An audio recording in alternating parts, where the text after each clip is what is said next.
이번 편에는 안중근 의사에 대해서 살펴보겠습니다. 이토 히로부미가 을사늑약으로 한국 외교권을 빼앗고 고종을 감금하자 전국에서 1만 명이 넘는 의병들이 창의군이라는 군대를 만들어가지고 해산당한 한국 군인들하고 합세를 해가지고 황제를 구하자. 당시 의병장 이인영이 전국에 뿌린 경문을 보면 동포여, 우리는 뭉쳐서 독립을 찾아야 한다. 우리는 야만족 일본인들의 잔혹한 만행과 불법 행위를 전 세계에 호소하고 모든 일본인과 그들의 첩자, 그 야만족 군대를 모조리 죽이는데 힘을 다해야 한다. 그리고 나라를 구해야 한다. 이렇게 외칩니다. 이때 안중근도 강원도 소속 창의군으로 전투에 가담하고 있었습니다. 전국 13개도 창의군은 서울로 몰려들자 일본군은 부랴부랴 최신식 대포를 길목마다 배치하고 동대문 지붕 위에 기관총을 설치하면서 서울 방어선을 구축합니다. 창의군들은 맨주먹 붉은 피를 뿜으면서 원수를 향해 달려들지만 최신식 무기로 무장한 일본군 방어선을 넘지 못하고 시신은 산을 이루고 총개총 가득 피가 흐릅니다. 창의군은 다시 그 임진강 유역에 모여서 2차로 서울에 쳐들어가려고 하지만 대장 등 지도부가 체포되어 가지고 서울 진공은 실패합니다. 그래도 전라도 지역에서 창의군들이 봉기하자 일본군은 전라도를 완전히 포위하고 마을 전체를 불태우고 닥치는 대로 살육을 하고 합니다. 그러자 의친왕은 이범진, 엄진섭 등에게 만주와 연해주에 항전 기지를 만들게 합니다. 나라 바뀌죠. 그래서 강원도 창의군으로 참전한 안중근도 이때 연해주로 갑니다. 당시 압록강 건너 만주와 두만강 건너 연해주에는 임제 없는 땅을 찾아온 수십만 명의 한국인들이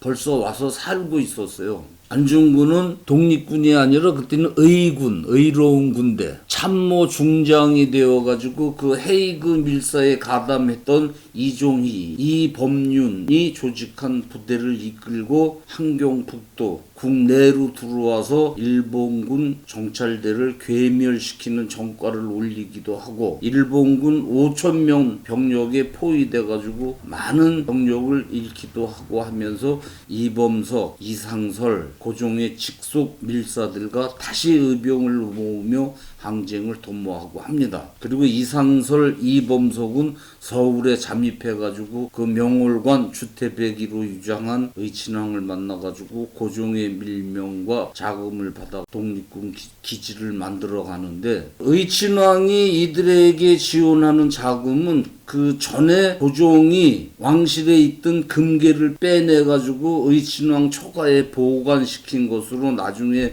의친왕은 그 초가의 땅까지 팔아가면서 독립 자금을 대고 또 한편으로는 국내 부자들도 몰래 의친왕에게 헌금하고 했습니다. 1909년 안중근은 연해주에서 김기룡, 엄인섭, 황병길 등 12명이 모여가지고 손가락 2개 마디를 잘라가지고 이 잘린 손가락으로 대한독립이라는 혈서를 12명이 써서 3년 이내에 이토 히로부미를 제거하지 못하면 자살하기로 고종에게 맹세해야 합니다. 일명 반지동맹입니다. 안중근은 청소년기부터 이 왕실에 도전하는 동학교들과 전쟁을 할 만큼 망정주의자로 고종의 충신이었어요. 이때 친일파로 위장한 윤치호가 이토가 만주에 간다는 정보를 들고 명월관 의친왕을 찾아옵니다. 의친왕은 즉각 고종에게 보고를 하고 고종은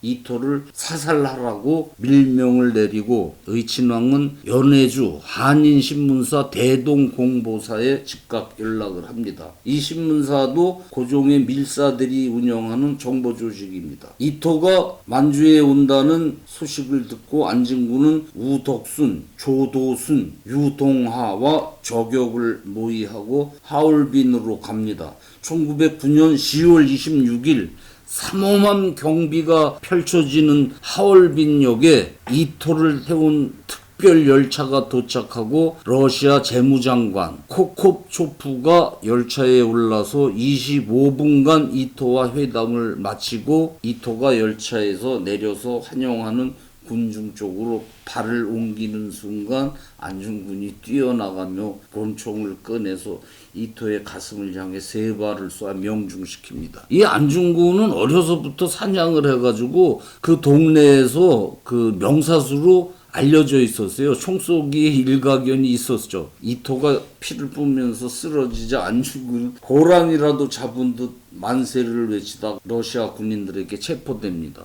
어느 나라 사람인가? 러시아 장교가 묻자 안중근은 나는 대한제국 의군 참모중장 안중근이요. 저격 이유가 뭔가? 이토는 대한제국을 침탈한 원흉이며 동양 평화의 교란자이므로 대한의군 장군 자격으로 내가 총살한 것이요.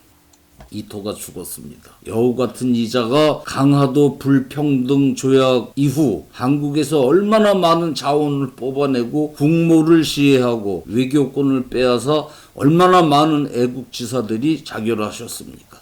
그 못된 짓을 하다 결국 안중근 총에 되진 겁니다. 이토가 죽었다는 소식이 일본에 전해지자 일본은 그냥 발칵 뒤집어집니다. 메이지 유신 이래 가장 불행한 사건이 터졌다면서 한국을 완벽히 통치해야 한다는 주장과 한국에서 손을 떼야지 이러다가는 천황도 위험에 빠질지 모른다면서 한국을 독립시키자는 주장하고 한국을 완전히 점령해 버리자는 의견이 엇갈려 들끓습니다.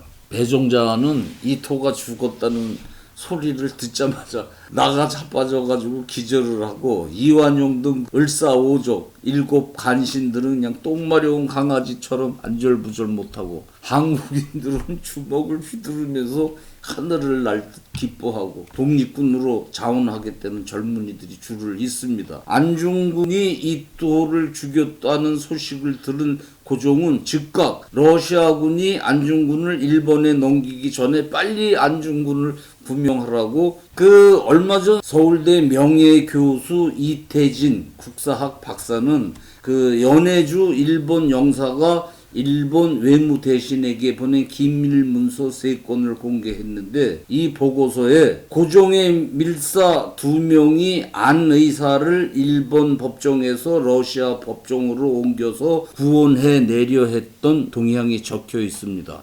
보고서에는 안중근을 구하려는 양복 차림의 고종 밀사는 송선춘 그리고 조병한이며 송선춘은 38살로 일본어와 영어에 능숙하고 일본과 미국에서 유학한 자로 파악됐다. 이들 밀사가 블라디보스토크 한인회에 나타나 고종 폐하의 칙명을 받고 여순에 있는 안중근을 러시아 재판소에 옮기려 하니 한인들은 적극 협조하라 이런 말을 했다는 보고서입니다. 그러니까 한인들을 동원해서 데모라도 해가지고 안중근을 일본 법정에서 러시아 법정으로 옮기려고 왔던 밀사들이죠. 이 외에 여러 보고서가 있는데 이곳 반일의 근원은 한국 황제다. 몇 년 전부터 경성에서 사람들이 와서 반일을 종용하며 뿌린 돈도 고종의 돈으로 이때부터 한인회와 신문사가 세력을 얻고 10월 하얼빈에서 안중근 흉변도 황제로부터 선동된 것이다 라고 안중근 거사 배후로 고종을 지목하고 있습니다.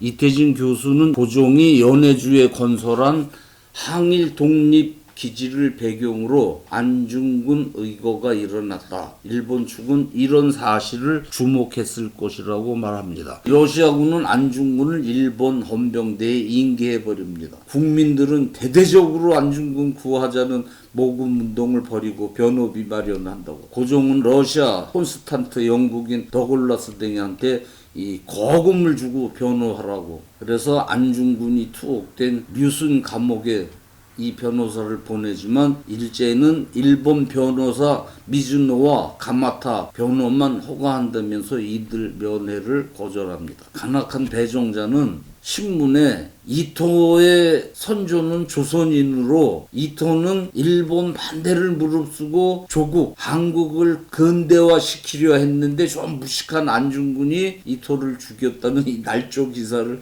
막 실케하고 그러면서 안중근을 모략하고 합니다. 이때 안중근 어머니가 아들에게 보낸 편지를 읽어보겠습니다. 내가 만약 어미보다 먼저 죽는 것을 불효라 생각한다면 이 어미는 웃음거리가 될 것이다. 너의 죽음은 한 사람 것이 아니라 조선인 전체의 공분을 짊어지고 있어야 한다. 내가 항소를 하면 그것은 일제의 목숨을 구걸하는 짓이니 내가 나라를 위해 이른즉 딴 맘 먹지 말고 죽어라. 비겁하게 삶을 구하지 말고 대의에 죽는 것이 어미에 대한 교도이다. 아마도 이 편지가 이 어미가 너에게 쓰는 마지막 편지가 될 것이다. 여기에 너의 수의를 지어 보내니 이 옷을 입고 가거라. 어미는 현세에서 너와 재회하기를 기대치 않으니 다음 세상에는 반드시 선량한 천부의 아들이 되어 이 세상에 나오노라. 이런 편지입니다.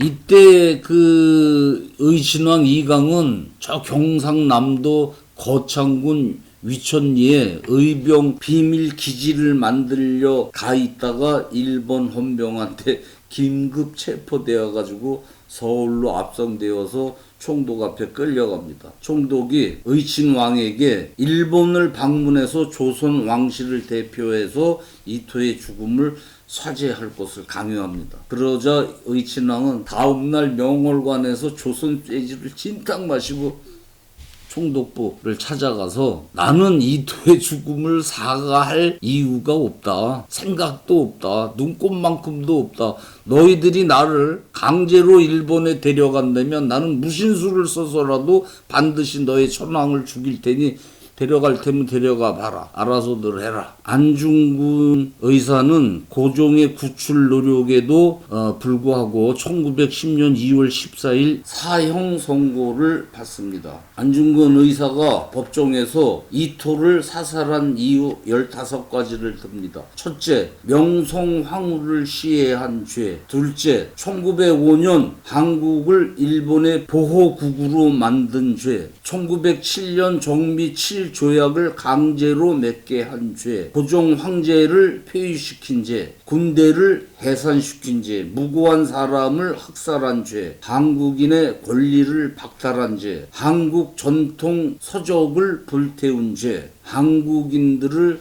새로운 교육에 기여하지 못하게 한 죄.